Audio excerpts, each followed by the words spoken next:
Hello students, welcome to ARK education centre. तो आज हम बात करते हैं स्त्री केसर के बारे में, जो कि आपका कक्षा 12 की क्लास 12 का कक्षा 12 के sexual reproduction in the flowering plant का जो है कि यह टॉपिक है। तो कल हम लोगों ने पढ़ा था जो है कि परागकण के बारे में, कि परागकण क्या क्या होते हैं, परागकण में कितने भाग होते हैं, कितनी भित्ति होती है, बाह्य चोल होती है, आंतरिक भित्ति होती है, अंतःचोल होती है।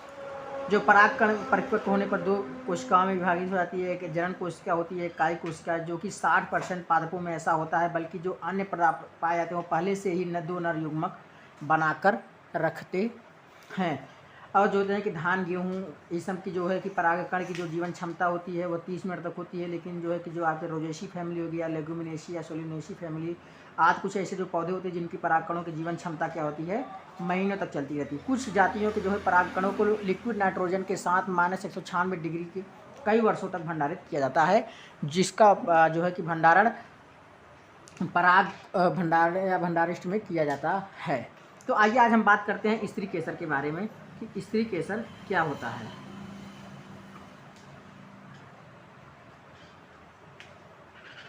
तो कहते हैं कि स्त्री केसर वह भाग होता है पुष्प का जो कि मादा जनन अंग को बनाता है या मादा जनन अंग को प्रदर्शित करता है, तथा उसमें जो है कि जो अंड बनता है या अंडाशय जो बनता है उसी को जो है कि स्त्री केसर कहा जाता है। तो इसका डेफिनेशन यह हुआ कि पुष्प में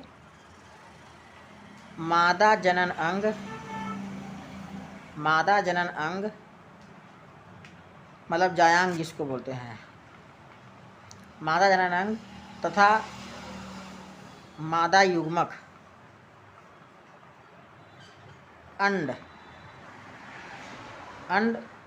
बनाने वाली या प्रदर्शित करने वाली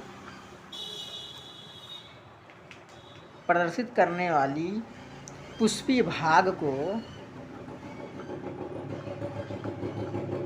क्या कहते हैं? स्त्री केसर कहते हैं। स्त्री केसर कहते हैं। क्या कहते हैं? स्त्री केसर। तो जो अब बात कर लेते हैं कि स्त्री केसर क्या होता है। फिर से इसका डेफिनेशन देख लेते हैं कि पुष्प में मादा जनन अंग जायांग तथा मादा युग्मक अंड बनाने वाली या प्रदर्शित करने वाली पुष्पीय भाग को स्त्री केसर कहा जाता है। तो वीडियो बहुत ही अच्छा होने वाला है, तो वीडियो को लास्ट तक जरूर देखें बिना स्किप किए। साथ ही साथ जो है कि आप चैनल पर नए आए हैं तो चैनल को सब्सक्राइब करें, वीडियो को लाइक करें और बेल आइकन को जरूर दबाएं, ताकि जो है कि नए नए वीडियो का नोटिफिकेशन आपको जरूर मिलता रहे। तो आइए देखते हैं कि स्त्री केसर क्या होता है। स्त्री केसर वह होता है या पुष्प का वह भाग होता है जो मादा जनन अंग तथा मादा युग्मक अंड को प्रदर्शित करता है या मादा जनन अंड को बनाने वाले कोशिकाओं को प्रदर्शित करता है। जो इसका जायांग होता है, इसका जो जायांग होता है एक स्त्री केसरी हो सकता है, एक स्त्री केसर हो सकता है जिसको बोलते हैं एकांडपी।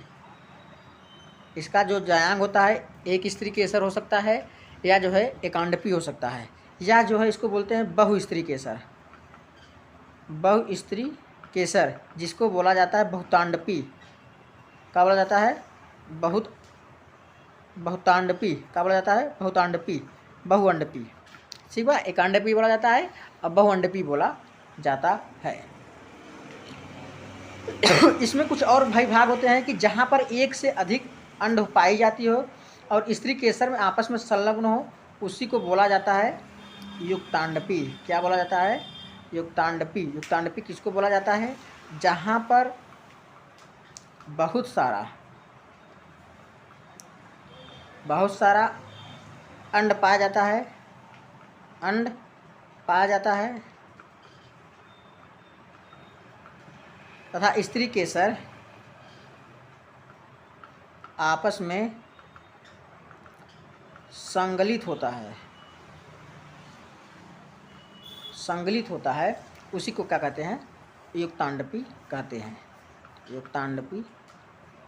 हैं। तथा जब वो स्वतंत्र होते हैं, जब संलयित नहीं होते हैं स्त्री केसर, तब उसी को कहते हैं वियुक्तांडपी। क्या बोलते हैं? वियुक्तांडपी। जब बहुत सारे जो है कि अंड कोशिकाएं हों और साथ ही साथ वह स्त्री केसर जो उनका हो वो संलग्न हो, आपस में जुड़ा हुआ हो, तो उससे कहते हैं युक्तांडपी। और जब बहुत सारी अंड कोशिकाएं हों लेकिन स्त्री केसर उसका संलग्नित न हो, उसी को बोलते हैं वियुक्त अंडपींड। अब बात करते हैं कि स्त्री केसर के अब भाग की बात करते हैं। तो स्त्री केसर के 3 भाग होते हैं। कितने? 3 भाग होते हैं। पहला भाग आता है आपका वर्तिकाग्र, दूसरा आपका आता है वर्तिका, और तीसरा आपका आता है अंडाशय, जिसको बोलते हैं ओव्यूल। ठीक, तो वर्तिकाग्र की बात करते हैं। वर्तिकाग्र का मतलब यह हुआ where are the pollens are transferred, या इसको बोलते हैं जहाँ पर पराग कणों का अवतरण स्थान होता है, उसी को वर्तिकाग्र कहते हैं। वर्तिकाग्र क्या होता है कि स्त्री केसर का वह भाग जहाँ पर परागकणों का अवतरण होता है, उसी को बोलते हैं वर्तिकाग्र। क्या बोलते हैं उसको? वर्तिकाग्र। वर्तिकाग्र की फिर से परिभाषा देख लेते हैं कि स्त्री केसर का वह भाग जहाँ पर परागकणों का स्थानांतरण होता है, या फिर जहाँ पर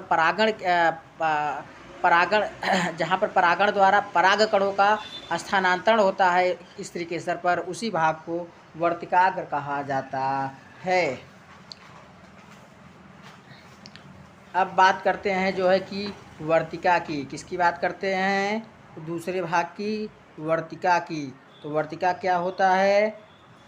दीर्घीकृत पतला इकहरा भाग जो वर्तिकाग्र के नीचे होता है, उसी को वर्तिका कहते हैं। मतलब स्त्री केसर का वह भाग जो वर्तिकाग्र के नीचे पतला या इकहरा भाग तथा पोलेंस को अंडाशय तक पहुंचाता है, उसी को वर्तिका कहा जाता है। वर्तिका कहते हैं। क्या होता है कि स्त्री केसर का वह भाग जो वर्तिका के नीचे पाया जाता है, लेकिन वह पतला होता है, इकहरे भाग का होता है, और जो पोलेंस को अंडाशय तक पहुंचाता है, उसी को कहते हैं वर्तिका।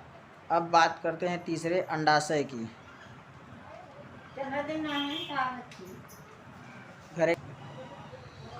स्त्री केसर के आधार पर, तो अंडाशय क्या होता है कि स्त्री केसर के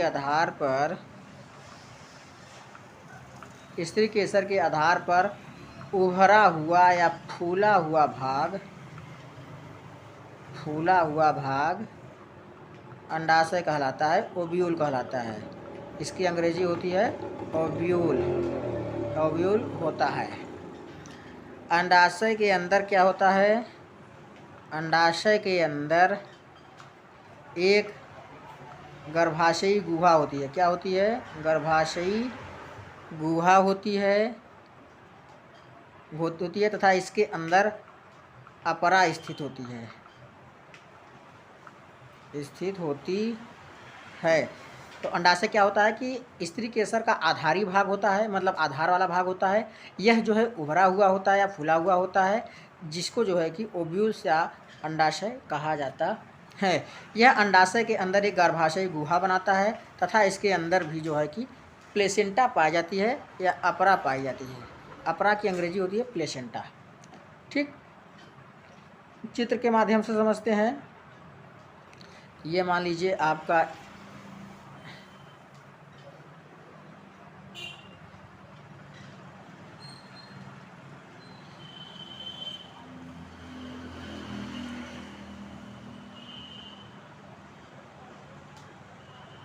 इसको कहते हैं वर्तिकाग्र, इसको कहते हैं कि जो है कि वर्तिका, और इसको कहते हैं ओव्यूल, मतलब अंडाशय। समझ में आ गया आपको? ये आपका एंड्रोशियम होता है, मतलब पुमड़ू जिसको बोलते हैं। ये आपका कैलिक्स हो जाता है, कैलिक्स होता है। इसके बाद फिर कोरोला आता है, तो अब ये होगा आपका वर्तिकाग्र, स्टिग्मा, इसको बोलते हैं स्टाइल, और इसको बोलते हैं ओव्यूल। वर्तिकाग्र को बोलते हैं स्टिग्मा, क्या बोलते हैं इसको? स्टिग्मा बोलते हैं। इसके नीचे भाग को स्टाइल बोलते हैं, मतलब वर्तिका बोलते हैं, और इसको बोलते हैं ओव्यूल। ओव्यूल का मतलब हो गया ये अंडाशय। ठीक, अब हम लोग बात करते हैं जो है कि गुरु बीजाणुधानी की या बीजांड की। किसकी? गुरु बीजाणुधानी, तीसरे की बात करते हैं। अब हम अगला बात करें, हम लोग स्त्री केसर पढ़ चुके हैं, अब हम लोग बात करते हैं गुरु बीजाणुधानी की। तो गुरु बीजाणुधानी की हम लोग बात करते हैं। तो गुरु बीजाणुधानी में क्या होता है कि यह एक छोटी संरचना होती है तथा वृंत या डंठल, जिसे बीजांड कहते हैं, द्वारा अपरा से जुड़ती है। क्या होती है? एक छोटी संरचना होती है, छोटी संरचना होती है। क्या होती है? बीजांड क्या होती है? एक छोटी संरचना होती है जो कि एक वृंत या डंठल के माध्यम से, जो कि एक वृंत या डंठल होता है जिसे बीजांड कहते हैं, जिसे गुरु बीजाणु कहते हैं, बीजांड कहते हैं, द्वारा यह क्या होता है? ये अपरा से जुड़ी रहती है, ओव्यूल से जुड़ी रहती है, अपरा से जुड़ी रहती है, क्योंकि ओव्यूल में ही अपरा पाई जाती है, तो ये ओव्यूल से जुड़ी रहती है। ठीक, इसका जो है कि एक बीजांड में जो है कि एक नाभिका क्षेत्र पाया जाता है। गुरु बीजाणु में क्या होता है? एक नाभिका क्षेत्र पाया जाता है, और यह नाभिका क्षेत्र जो है कि संधि बिंदु का काम करता है, या संधि बिंदु के स्थान पर, या बीजांड नाभिका बीजांड एवं बीजांड वृंत के संधि स्थान पर जो है संरक्षण का काम करता है। नाभिका पाई जाती है, नाभिका, बीजांड में जो नाभिका पाई जाती है, इसका कार्य क्या होता है कि जो नाभिका बीजांड होता है, नाभिका बीजांड होता है, और बीजांड वृंत जो होता है, बीजांड वृत्त जो होता है या वृंत जो होता है, उसी के संधि स्थल पर यह जो है कि प्रतिनिधित्व करता है, उसका, उसकी देखरेख करता है, प्रतिनिधित्व करता है। क्या करता है? प्रतिनिधित्व करता है। बीजांड में एक या दो से अधिक नाम अध्यावर्णी नामक संरक्षक पाया जाता है। अध्यावर्णी बीजांड को जो है चारों ओर से घेरे रहता है। इसमें जो है कि बीजांड को, बीजांड या गुरु बीजाणुधानी को, बीजांड या गुरु बीजाणुधानी को, गुरु बीजाणुधानी को एक अध्यावर्णी आवरण होता है, अध्यावर्णी आवरण होता है, आवरण होता है, जो कि जो है कि चारों ओर से बीजांड को घिरे रहता है, चारों ओर से बीजांड को घेरे रहता है, घेरे रहता है। बीजांड का एक द्वार होता है, जैसे ये द्वार होगा इसका, ये वाला भाग हो गया, ये बीजांड हो गया,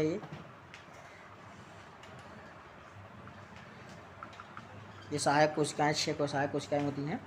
तो बीजांड द्वारक के ठीक विपरीत में क्या होती है? कैलाजा पाई जाती है। क्या पाई जाती है? कैलाजा पाई जाती है। ये आपका बीजांड द्वार हो गया, बीजांड द्वार हो गया। कैलाजा को जो है निभाग भी बोला जाता है। यह जो है बीजांड का आधारी भाग को जो है प्रतिनिधित्व करता है। किसका करता है? आधारी भाग का जो है प्रतिनिधित्व करता है। अब हम बात करते हैं बीजांड काय। अध्यावर्णी भाग से घिरा हुआ कोशिकाओं का एक पुंज होता है, जिसे बीजांड काय कहते हैं। क्या कहते हैं?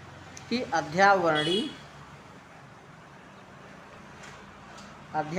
से घिरा हुआ,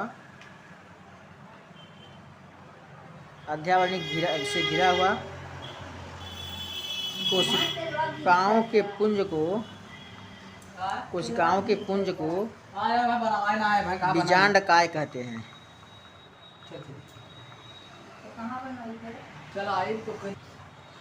बीजांड काय में क्या होता है कि जो है कि आपकी भरण पोषण के लिए खाद्य पदार्थ उपलब्ध रहते हैं। किसके लिए? केंद्रक के लिए। केंद्रक के लिए भ्रूण पोषक का जो है कि ये कार्य पाया जाता है। भ्रूण पोषक के लिए खाद्य सामग्री पाई जाती है। अब हम बात करते हैं मादा युग्मकोद्भिद की। मादा युग्मकोद्भिद की जिसको जो है कि भ्रूण कोश भी बोला जाता है। भ्रूण कोश भी बोला जाता है। पुष्पी पादपों में 4 गुरु बीजाणुओं में एक कार्यशील गुरु बीजाणु मादा युग्मकोद्भिद के रूप में विकसित होता है। कहते हैं कि जो पुष्पी पादप होता है, पुष्पी पादपों में 4 गुरु बीजाणुओं में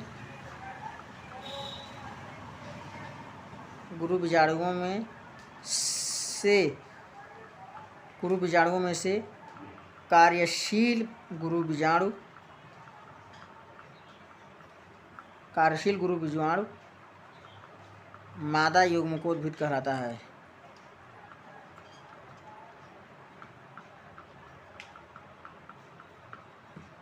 मादा युग्मकोद्भिद कहलाता है। एक अकेले गुरु बीजाणु से भ्रूण कोण के नीचे बनने की विधि को बीजाणु कहा जाता है। या मादा युग्मकोद्भिद या भ्रूण कोश किसको कहते हैं कि पुष्पी पादपों में जो 4 गुरु बीजाणुओं में से कार्यशील गुरु बीजाणुओं द्वारा मादा युग्मकोद्भिद या भ्रूण कोश को बनता है या भ्रूण कोश बनता है या भ्रूण कोश विकसित होता है। क्रियाशील गुरु बीजाणु के केंद्रक समसूत्री विभाजन द्वारा 2 केंद्रकी न्यूक्लियाई बनाते हैं जो विपरीत ध्रुवों पर चले जाते हैं। 2 न्यूक्लिएट भ्रूणकोश की रचना करते हैं। गुरु बीजाणुओं में जो है कि लगभग 3 बार समसूत्री विभाजन के द्वारा गुरु बीजाणु में क्या होता है, लगभग 3 बार समसूत्री विभाजन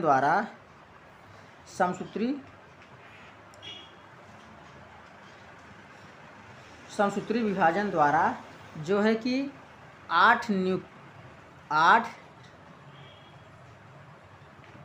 न्यूक्लियस मतलब 8 केंद्रक पाए 8 कोशिकाएं 8 न्यूक्लियस मतलब 8 चरण के पश्चात मतलब एक कोशिका भित्ति की नींव पड़ती है। 8 न्यूक्लिएट चरण पश्चात कोशिका भित्ति की नींव पड़ती है, जिसको बोलते हैं 4 न्यूक्लियाई तत्पश्चात 8 केंद्रिका भ्रूण की रचना करते हैं।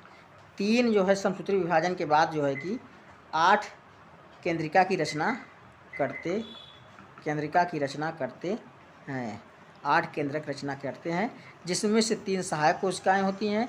3 जो है कि आपके गुरु बीजाणु बनाते हैं, गुरु बीजाणु जनन के लिए उपयोगी होते हैं, जो कि द्वार कोशिकाओं पे पाए जाते हैं। द्वार कोशिकाओं को जस्ट विपरीत में आपके कैलाजा पाए जाते हैं, जिसको निभाग भी बोला जाता है। और 2 जो है आपके ध्रुवीय केंद्रक होते हैं। ये बात रही आपकी मादा युग्मकोद्भिद की। ठीक, ये इस प्रकार से होती हैं। ये आपका जो है कि द्वार कोशिकाएं हो गई, मतलब बीजांड द्वार हो गया। यहाँ पर 3 जो है आपके यहाँ पर पाए जाते हैं। ये निभागा या चलाजल भाग पे पाए जाते हैं, ये कैलाजा भाग पाए जाते हैं। ये जो 2 ध्रुवी केंद्रक होते हैं। ठीक, तो आज के लिए बस इतना ही। और बाकी जो है कि हम पॉलिनेशन यानी परागकण के बारे में अगले चैप्टर में बात करते हैं। तो अगले चैप्टर में अगले लेक्चर में बात करते हैं गुरु बीजाणु। इसको बोला जाता है गुरु बीजाणु नहीं, इसको बोलते हैं जो है कि भ्रूण कोश मादा युग्मकोद्भिद। क्या बोलते हैं इसको? गुरु बीजाणु भी बोल सकते हैं। इसको बोलते हैं मादा युग्मकोद्भिद या भ्रूण कोश।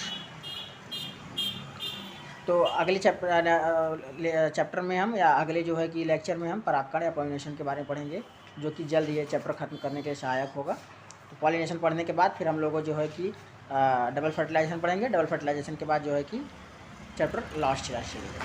ठीक, और चैनल को सब्सक्राइब करें, लाइक करें, वीडियो को जरूर शेयर करें, साथ ही साथ बेल आइकन को जरूर दबाएं। धन्यवाद।